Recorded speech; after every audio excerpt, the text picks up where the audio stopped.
Good afternoon, everybody. This is Kunal Agarwal. A very big namaste to you all.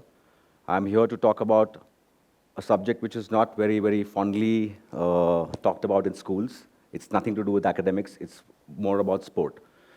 My topic is about building career pathways for sport. And as I can see, the school has so many young children, and all of you all are going to soon graduate from here, go on to further education, and then probably pick up, and become architects, doctors, lawyers, engineers, businessmen, etc., etc. But do we have career pathways for sport in India? And that's what I'm here to talk about. How do we build these career pathways to sport? Now, the inspiration for this talk came to me from the young Olympian Deepa Karmakar, whom we fund.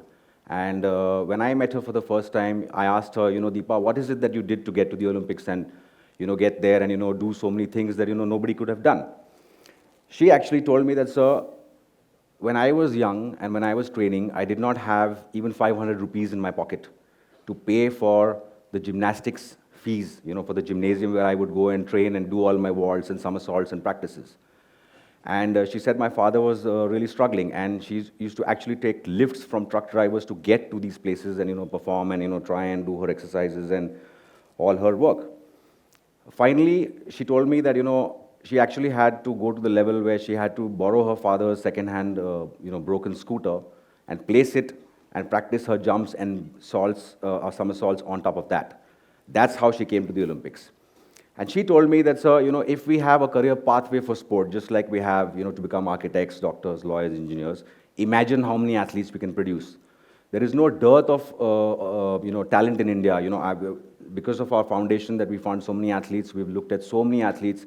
For example, Kidambi Srikanth, he was an unknown person 10 years ago. And, when we scouted him from a village in Guntur, this boy became world number one 2 years ago in men's badminton. And he has been offered a contract of 200 crore rupees by a Chinese company that manufactures rackets just to be his brand ambassador. The school recently welcomed Neeraj Chopra, I remember. And he also, if you look at his brand value before the Olympics and after, before the Olympics, his brand value was in a few lakhs. And after his Olympic gold medal and after he finally came to ElPro school, his brand value shot up further. So now Prahlad Kakarji has come out with a paper which says that his brand value is 1,200 crores right now. So that's the power of sport, and that's how do we utilize it. During my presentation and my talk, I'm going to be talking about what are the challenges we face, why do we need to choose sport, and how do we build that infrastructure around it to build that pathway and create world-class Olympians and athletes. That's the whole program here. Apart from that, I have also, with my wife, composed a song to encourage kids to get off their smartphones and get out there and play a sport. The name of the song is called Khele Hum, which we will play at the end of the talk if we have the time. It's a simple song. It's been rapped by a friend's son, who's 17 years old, and the stunts and all the sporty stunts are performed by my children, and me and my wife have sung the chorus, and I hope you guys like it. So not to spend more time on this, I will just move ahead. So the reason why I say that sport is important and equally important is that basically there's no better classroom than a playground, is what I feel. You can learn so many things out there, especially, it teaches you, it basically improves your physical and mental health, as we've seen in the past with so many of the athletes whom we've spoken to. Each of them are brighter in their education if they are involved in sports. Similarly, it empowers you with so many life skills. It teaches you about failure in sport, acceptance of failure, etc. Now, Rahul Dravid is a mentor to us in our NGO that deals with athletes, and he talks about failure in sport. And he says, look, I played 604 innings in my career, but I did not score 100 in every one. I got out on zero on more than 80 occasions. And there are so many occasions where I did not perform. How did I learn to cope with failure? And that is what sport taught him. So today he actually comes to our NGO and talks to all the athletes who are part of our program, where he talks about failure in sport and how to deal with that. Because a lot of athletes are unable to deal with failure, and they break down or they suffer burnout or they give up. Similarly, it gives you so many leadership and team building skills. It teaches you how to boost your self-confidence, etc. So I'm sure everybody knows the importance of sport. But I think I would rather dwell upon what is the current sports ecosystem and why aren't we producing so many champions in the world. As you can see right now, the sports ecosystem is very much present in India. It's improved a lot in the last 10 years. It's really picked up a lot. A lot of the athletes are talking very happily about sport. And right now there are various ways, where the government is looking at athletes and funding them and, making sure that they get the right career. But the process starts, by the time the athlete is already 16 or 17. And the real help that the athlete needs is, at that time when he's between 10 and 16. Now, again, coming to why aren't we building, champions in sport is A, we don't have, the clear-cut pathway, like I said before. Do we have a program or a curriculum where, you can go into a school and say, hey, I want to be an athlete. What do I do?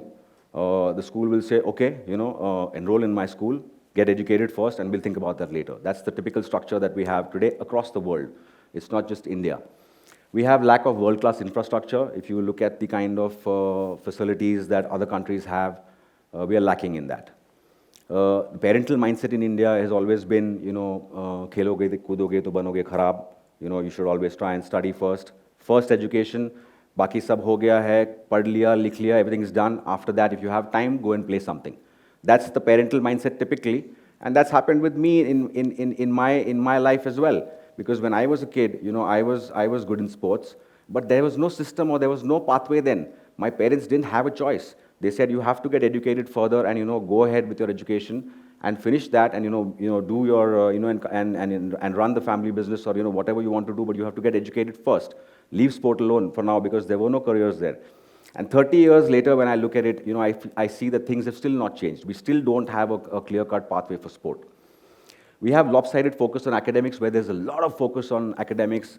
On my way driving here, I saw a hoarding that said, IIT classes are open for kids who are in the 7th standard now. They've already started training them from the 7th standard onwards till by the time they hit the 12th. So I was so shocked to hear that, that kids are actually studying in school and they're coming back out of school, and rather than going out and playing a sport with their friends, etc., they're actually going into classrooms again and studying more. There's a long gestation period to become an athlete, which is also a very big hindrance because, you have to take your first 10, 15 years of life, sacrifice a lot of things. You have to be away from your friends, you have to travel, you have to be on a certain diet. You guys can't have beer, you can't smoke. There are so many things that you can't do. You have to give up everything and, actually just be dedicated to that. You have to stay away from family for so many months, years at times. We meet athletes who are completely psychologically burnt out. They can't speak anymore, they just don't want to do it anymore, they're just fed up. So there are so many things that go along with this. And after that, your careers are so short in sport. Typically, an average athlete's career gets over by the time he's 35. Then what? So that's what we're going to look at. So what do we need to do? So as I mentioned, we need to, the first thing is that the exposure to sport is the most important thing. Now, I know that Neeraj Chopra came here and, you all met him and everyone took pictures and selfies and all with him. And there are, for example, if you take a city like Pune, which has around 25 to 30 lakh kids between the age group of, say, 5 to 20, I can guarantee you that not even 20 children out of that bracket have actually touched and felt and held the javelin, the sport that Neeraj plays. So why are we lacking here? Is because we don't have the exposure to these classic Olympic sports like discus throw, hammer throw, long jump, high jump, etc., that should be available in schools from a young age. We have to build a world-class infrastructure. In fact, I will be showing you a diagram a little ahead where we have idealized and ideated and built a concept where how should a school look like. You have to have skill development to the athletes also who are training there, and you also have to give them job prospects after they're 35. Currently, our athletes, big-name athletes, have finished their careers at the age of 30, 32, and then they've actually gone on to work as security guards in banks. Or they're lucky if they get a government job where they get into probably a ticket collector on a railway station.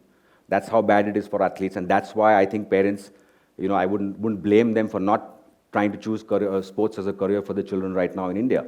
Because it's a very big challenge that once what happens after his career is over, he or she is so young, they're 30, 32, and then what do they do then? What do they do with their lives? Apart from that, a small injury can also hamper your entire sporting career forever. So like I said, we have to also build role models, like we need more Neeraj Chopras, and we have a lot of role of media in this, where there is a lot of focus on cricket. We need to also focus a lot on other sports. For example, I do remember that when Deepa did her stint in the Olympics, and she was a big name then. When she came back, there was a small article in one corner of her newspaper about her, but there was a big article about what Virat Kohli's new beard style. So the focus is that we have to do a lot of things that can help kids understand the importance of sport, and try and build sport as a career. Here I have developed this idea, of course, talking to my athletes, etc., and getting inspired by all of them. Neeraj has also looked at this, and he's also, in fact, he's autographed another one, and in fact, he said that this is just fabulous. So basically, what I'm trying to get at here is that this is how an ideal school should look like in the future. We will definitely build one in Pune like that. The idea here is to try and have a co-learning space where you have, this is the ground floor plan. Now, this particular structure goes up to 11 levels, and basically what it does is that it has an Olympic stadium in the center and the heart of the entire thing. Now, 105 sports are available over here to anyone who comes in to learn. Now, what does a child get, or what does a parent feel? Okay, I'm sending my kid here. What is he going to learn here? So this is the normal school. Your school starts from basically, that entire curve on one side. That entire thing is a school that seats around 2,000 children. So 2,000 children can be housed over there.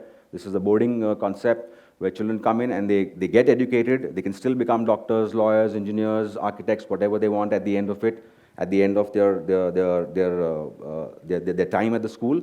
But beyond 2:30, once the school gets over, they can walk across campus and get access to 105 Olympic sports, right from all your javelin throws to your martial arts to, to all the classic Olympic sports, as well as the new age sports like parkour, which is making a new big bang now in India. And it's going to be an Olympic sport in 2028, as they've announced by the Olympic Committee. There is e-gaming. There's an e-gaming structure here, because if you know that e-gaming is now a big sport, it's been given the nod by the Olympic Committee to be added as an Olympic sport in the Olympics. And we will have, skateboarding, etc., also being taught out there, because these are all now Olympic sports. So, I'm sure, a lot of people in India don't know that, these are now new age Olympic sports, and, how do we go about that? So the facility will have all that. Now, as far as the other side is concerned, the other side will house 1,000 athletes who are amateur, semi-pro, pro athletes right from the age of 12 onwards, where they will be able to get educated, but they will also have their facility to play, but they will also have another 100 sports to recreate with, to let them not suffer from burnout. So let's say, I'm an athlete, I come there and I'm a 100-meter runner. I'm running all day, what else? I can go to the pool if I want to take a dip.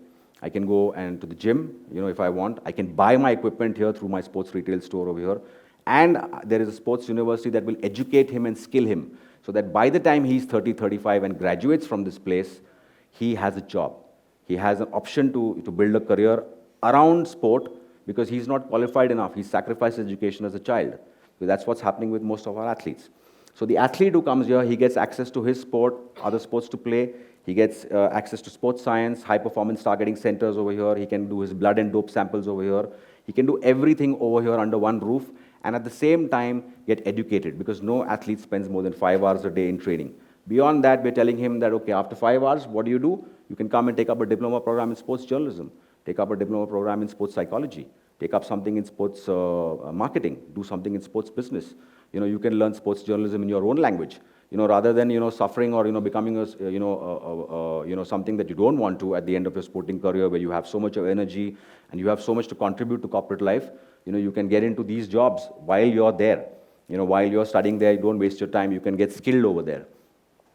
Apart from that, there will also be a recreational facility where a lot of people can also come in and recreate with sport.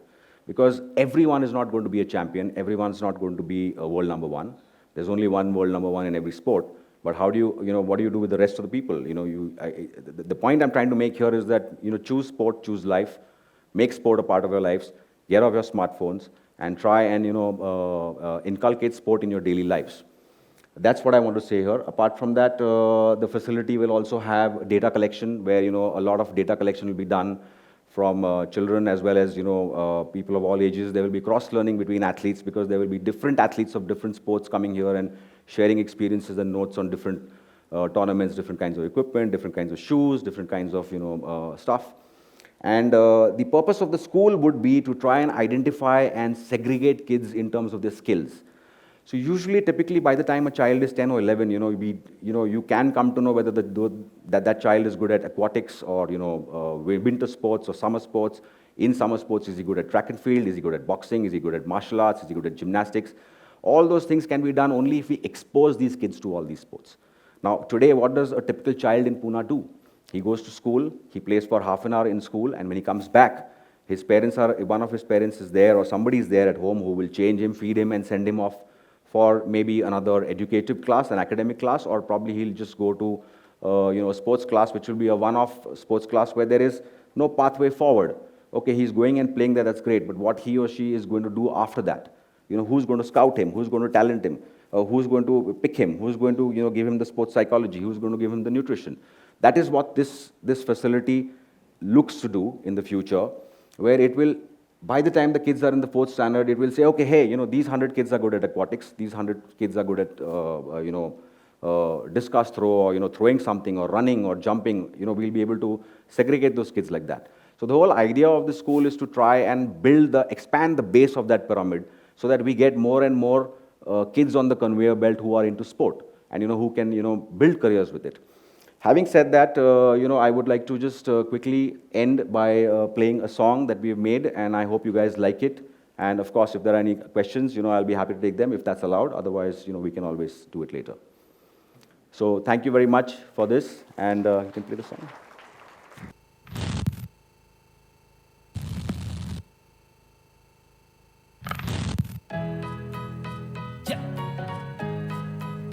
Let's go. Are you ready? Yeah. Lately I've been seeing what kids do in their downtime. On the phone every day instead of playing outside. A kid without sports is like a rapper without rhymes. It's about time we play sports without rhymes. I'm 16, I notice how it seems. You're playing on your phone and looking at big screens. I ain't gonna lie, technology is neat, but there's nothing like having a football by your feet. And let me tell you about the right to play. I'm not talking about no phones, man, it's time to say. Instead of looking at your screen every night and day, it's time to play some sports so you can reach new heights today. There are people out there who can't afford equipment, still they're playing till they're busy, never compromising fitness. And we wonder why the sickness, people dying, I'm a witness. Time to stop this epidemic, so let's make sports our business.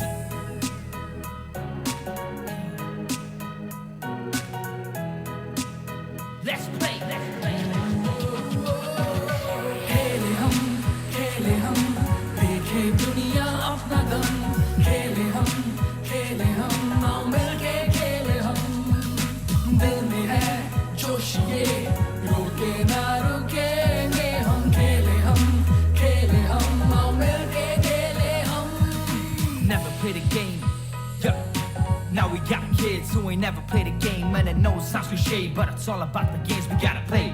Don't complain, there's always a way. I don't care if it's golf, football or cricket, as long as you're working hard and caring for your fitness. Push yourself to the limit, pay no mind to the quitters. Don't give up till you finish, keep on going till you win it. But it's more than just the fitness, it's more than just your health. It's about all the fun and the confidence you get from scoring that goal or hitting that six or doing mad tricks.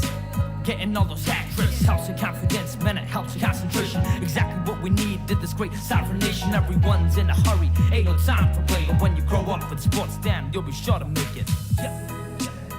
Let's go. Yeah. Let's play. 3, 2, 1, go. खेले हम देखे दुनिया अपना दम. खेले हम आओ मिलके खेले हम. दिल में है जोश ये रोके ना रुकेंगे हम. खेले हम आओ मिलके खेले हम.